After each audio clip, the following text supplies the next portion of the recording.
이 세상 모든 질환에 대해 알아본다. 저는 모르는 게 없는 아라. 저는 세상 모든 것이 궁금한 우리입니다. 혹시 땅콩 같은 음식물이 잘못해서 숨길로 들어가면 큰일 난다는 얘기 들어봤어, 우리야? 에이, 땅콩 그게 뭐 얼마나 된다고. 큰일 나. 에휴, 전문 용어로 기도, 이물, 흡인. 이게 얼마나 무서운지 알려줄게. 오늘 저희와 함께할 서울대학교 어린이병원 소아이비인후과 권성근 교수님이에요. 교수님, 안녕하세요.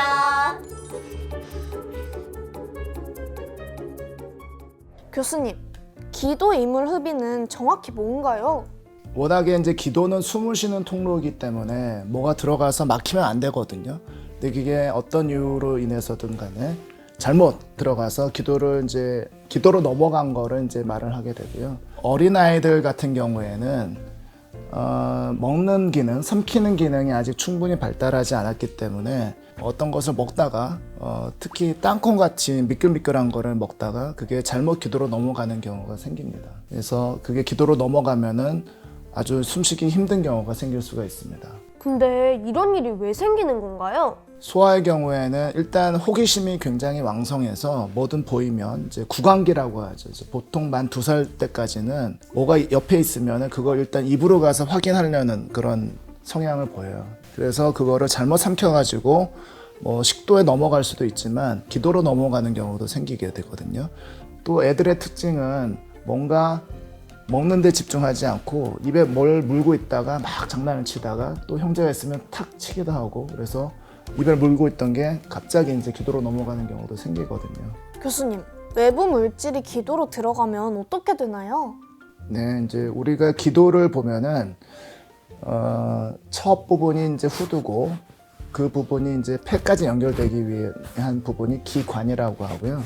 기관이 쭉 내려가서 양쪽에 폐가 있으니까 양쪽으로 갈라지게 돼요. 그래서 그 부분이 기관지라고 하는 부분이 되는데 기도 이물이 기도로 넘어가서 기관에 딱 막혔다.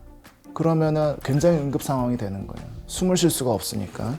근데 좀 기도 이물이 좀 작아서 조금 더 내려가서 오른쪽이나 왼쪽에 한쪽을 막고 있다. 그러면은 그래도 이제 한쪽 폐로는 숨을 쉴 수가 있으니까 좀 덜 위험한 상황이긴 하지만 이 기도 이물을 그대로 두게 되면은 결국은 이 부분에 염증이 생기면서 폐렴이 생기고 숨을 잘 못 쉬게 되기 때문에 이 기도 이물은 반드시 빼줘야 됩니다. 그러면 교수님, 기도에 뭔가 들어가면 증상이 바로 나타나게 되나요? 그래서 우리가 뭘 먹다가 특히 물 같은 걸 잘못 삼켜서 기도로 넘어가게 되면 굉장히 심하게 기침을 하잖아요. 첫 번째는 그렇게 기침을 하는 그런 단계고요. 두 번째는 기도 이물이 기침을 해서 나오면 다행인데 안 나오고 밑으로 쑥 내려가서 기관지 같은 데 이제 박혀 있을 때는 별다른 증상이 없을 수 있어요. 근데 이 기관지의 이물이 염증 반응을 일으키면서 열도 나고 가래도 많이 생기고 청색증도 생길 수가 있고 그런 이제 합병증과 관련된 시기가 나타날 수가 있습니다. 그거는 기도 이물을 삼키고 나서 보통 한 3, 4일 이후에 발생을 하게 됩니다. 이런 상황 상상만 해도 너무 무서워요. 이런 상황이 생기면 어떻게 해야 하나요? 기도 중에 기관에 이물이 막혔을 때 굉장히 응급처치가 정말 중요합니다. 그래서 어떻게든지 빨리 빼내줘야 되는데요. 아주 어린 아이라면 이제 몸무게가 가벼운 아이라면 이제 발을 들고서 이제 거꾸로 이렇게 들고서 등을 세게 이렇게 친다든지 팔걸이로 해서 애를 이렇게 이제 얼굴을 바닥 쪽으로 이제 보게 해놓고 등을 세게 이제 쳐서 기도 이물이 이제 튀어나오게 하는 응급조치가 굉장히 중요합니다. 또 나이가 조금 든 그런 아이들은 아이를 내 앞에다 두고 아이를 정면으로 본 상태에서 배 부분을 이렇게 꽉 누르는 하임리 메뉴법이라는 게 있어요. 그래서 배를 강하게 압박을 해서 기침을 해서 기도 이물이 빨리 빠져나오게 하는 게 중요합니다. 그 이외에 이제 부모님이 애들이 뭘 삼키는 당시에 기침하는 거를 못 볼 수도 있어요. 근데 별다른 이유 없이 감기 걸리지도 않았는데 기침을 계속 한다든지 아니면 열이 나면서 가래가 많아진다든지 이런 상황에서는 기도 이물을 반드시 한번 의심을 해봐야 돼요. 그리고 그와 동시에 즉시 119에 신고를 하고 종합병원으로 이동을 해야 해요. 종합병원으로 이동을 하면 어떤 치료를 하나요? 일단 이제 기도에 이물이 남아 있는지 확인을 이제 여러 가지 방법으로 하고요. CT를 촬영하게 되고요.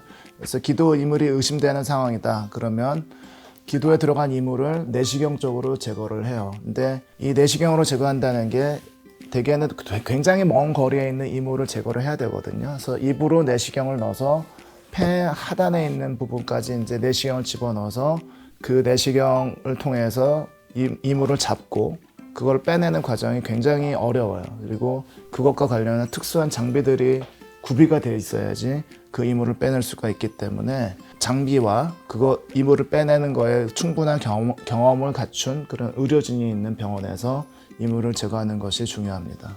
중요한 건 이런 사고가 안 나는 게 가장 좋을 것 같은데요. 이런 일이 생기지 않으려면 부모님들이 어떤 걸 주의해야 할까요?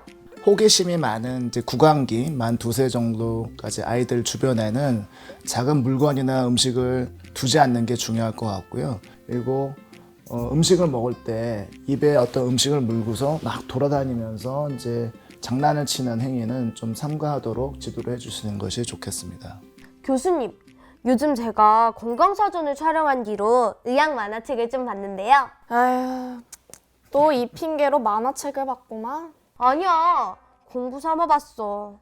암튼 교수님 책에서 봤는데 골든타임이라는 게 있던데요? 이렇게 심하게 기도가 막히면 얼마나 빨리 응급처치를 해야 하나요? 네, 우리 뇌는 산소가 5분 정도만 공급되지 않아도 죽기 시작하기 때문에 이런 기도 이물을 처치하는 방법에 대해서 조그만 아이들이 있는 집에서는 충분히 사전에 숙지를 하고 있으면 좋으실 것 같고요. 기도 이물이 이제 기관에 막히지 않고 기관지에 넘어갔다. 그러면 추후에 이제 폐렴 같은 증상이 생길 수가 있습니다. 그래서 이런 상황에서는 병원에서 안전한 상태에서 기도 이물을 빼낼 수가 있으니까 그런 것들이 의심될 때는 꼭 병원을 방문해 주시면 좋겠습니다. 오늘 교수님 덕분에 기도 이물 흡인의 위험성과 치료법에 대해 정말 많은 것을 배운 것 같아요. 교수님 정말 멋져요. 저도 여러분과 이야기 나눌 수 있어서 즐거웠습니다. 여러분, 저희와 함께한 이야기가 도움이 되었다면 구독과 좋아요 꼭 눌러주세요. 그럼 저희는 다음 시간에 또 만나요. 그럼 안녕!